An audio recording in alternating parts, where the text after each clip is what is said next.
Here we go. Welcome to episode 11 of the Clips of the Day. Ty and Ron back with you,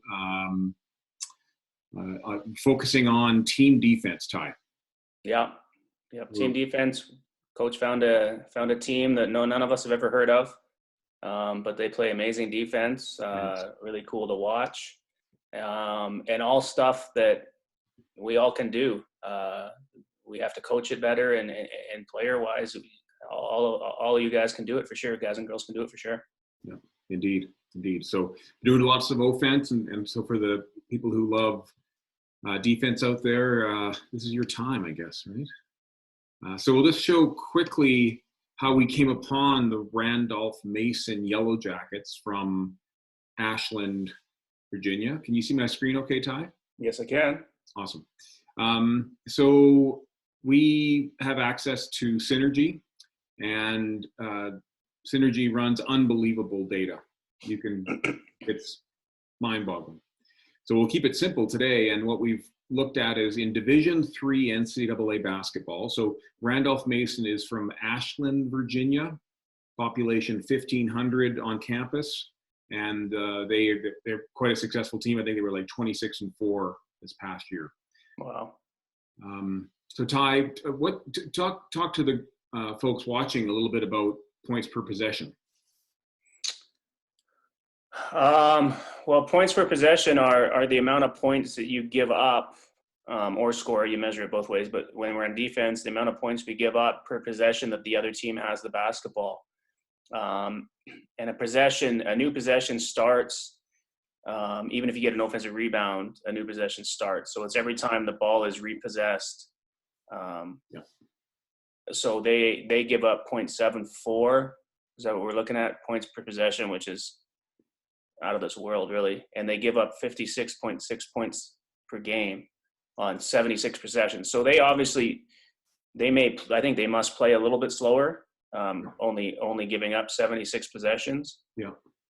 But still, when we watch these clips, the attention to detail on defense is off the charts. Sure. You can see it's a small number, but just going from 0.74 to 0.773, you can see how tight the rest of them are. They're significantly number one. I mean, they're 9 points better in points per game given up than the second best team. Yeah. Crazy. No, for sure. And as you commented, quite often it isn't just I wanted to do something else there. Just bear with me. Quite often it is the pace of play they play with it in the front court that contributes to your defensive effectiveness, right? For sure. I mean, you can control possessions of the game with the pace that you play at and whatnot, somewhat, but still, I mean, their points per possession are what's showing, that's amazing. So. Indeed. I just need to fast forward. I should have done this before. We're going to get caught up to where we see our boys. I should have gone backwards. So the pace of play will allow you to keep that number down just because there's fewer possessions. Right. But not necessarily the PPP. They're not the PPP, no, just the overall possessions, and even a little bit of the score you would keep down. But the PPP is real. Like that's, here's our guys right here. Yeah. Okay, so we're going to blow this up. So let's just watch the clip. And again, as always, just let me know when you want me to slow it down, speed it up, etc. They're in yellow. The Yellow Jackets, surprisingly, are in yellow. So even just right here, Coach, when you stop it, they've all identified their checks. All their butts are to the baseline. I mean, they're in stance. They deny the basketball a little more on the weak side of the floor than we teach. But just look at their attention to detail. Look at, kind of look at how they're standing. They're always in stance. They're seeing ball in man. Yeah. And they give up a really hard shot. Yeah. I mean, it's just phenomenal. You commented in our prep just around how they don't tend to help as much. Yeah. And we'll see that as we go through this. Now, just one of the things to note here, and you'll see it in other clips, is they just don't let the other team's point guard get the ball. They make them run their offense through somebody else. So just a trend to note.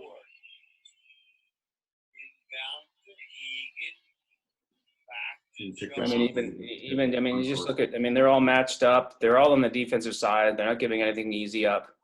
And right away, as soon as they cross center court, you know, look at their butts at the baseline. They know where ball man is. They're, you know, they're on point all the time. And, you know, they don't get hung up on screens at all. You know, How about their feet and their hands tied? Just yeah. what are you seeing there? Well, I mean, if you watch, they're reaching out. Eventually, they're closing out. They're breaking down properly, and they're reaching out, and they're almost touching their guy on the hip every single time. They're tracing the basketball, you know, but they're doing that all while they're in stance. Yeah. I mean, those shots that these guys are taking are incredibly hard. Yeah. But you know, you would play on this team, you'd have to be able to guard your man. Or deny because they're not Not overcommitting off the ball. Yeah. I mean, this is just the same thing. I mean, it's hard for anybody to get a touch. There's a post up that's taking place here. You know, here's help. They actually switched. One of the few times they've actually had to switch. It's interesting. We commented. We wondered whether number 10 had a different rules, maybe. Yeah, it's looking like he's their designated helper almost. Like the guy he's guarding isn't much of a shooter, so he looks like he's the designated helper. But I just want everybody that's watching here to watch who's guarding number 33 in the middle here. Now there's no switching going on. This is an end lines out of bounds play, and he'll defend a cross screen, and then have to chase his man off a down screen.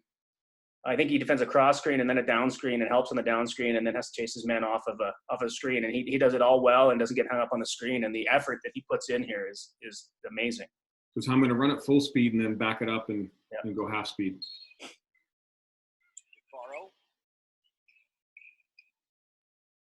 Wally, quick three from Wally. That's off the mark. I mean, if you watch this, he's going to go cross screen for 20 and then hit a back screen on this number 1 kid. Who he helps, and then he's pretty far away from his guy, but he doesn't run into his teammate or the purple guy, and he does a good job of getting a hand up and really contesting that shot. Yeah, that's impressive. That's just amazing effort. Yeah. And then if you look at all the box outs and everything, they don't finish playing defense until they get the ball. So again, we're going to see. I think he goes to the corner this time. Ty, I don't know which guy it was. We'll run at full speed, and then we'll slow it down. In it comes to Bodine. Egan now on the perimeter. Right side to Jocelyn. Closed out well by Woods. He'll dump it down to Bodine. Right block. So again, there's that number 10 who seems to have some freedom. And then he's back. And the guy he's guarding isn't really looking much at the basket, which you can see why he's doing that. But watch number 12 here. He's the top guy. Right? I'm going to just back it up a step here, just so that kids and parents could be. Okay, so 12 is at the top. Okay, so watch him. He's gonna not really even help on this screen, but then watch him get on this guy's outside hip and not run into a screen on the baseline at all. And then he's right out in defense. Like these guys don't, you know, the phrase die on screens. They don't let screens hit them. They do a really good job of fighting around it. They don't look for an excuse to quit on the play. And very committed to the little things defensively, aren't they? That's amazing. They're in stance the entire time. It's incredible. Okay, so I mean, kind of, if you were to sum up 2 or 3 things you saw from that club, what would they be? I mean, their footwork, their attention to detail. And again, I talk about this a lot, but they've clearly bought into the philosophy that the coaches put in. You know, you can clearly tell that they're supposed to deny pretty much everywhere. You know, they're supposed to be in stance and get their butts to the baseline as soon as they get back over center, and they do that very well. And then the other thing too is a shot goes up and you can see them box out and chase the rebound and finish the possession. Yeah, every time. And that pride around not letting your guy score on you. Yeah, like I mean, it's that defense, it seems to be, is predicated on guard your man and you better be able to do it and you know, maybe the coach finds you a favorable matchup or whatnot, but there's not a lot of switching going on. There's not a lot of bailouts. It's just guard your guy, and wherever he goes, you got to be able to get there and guard him.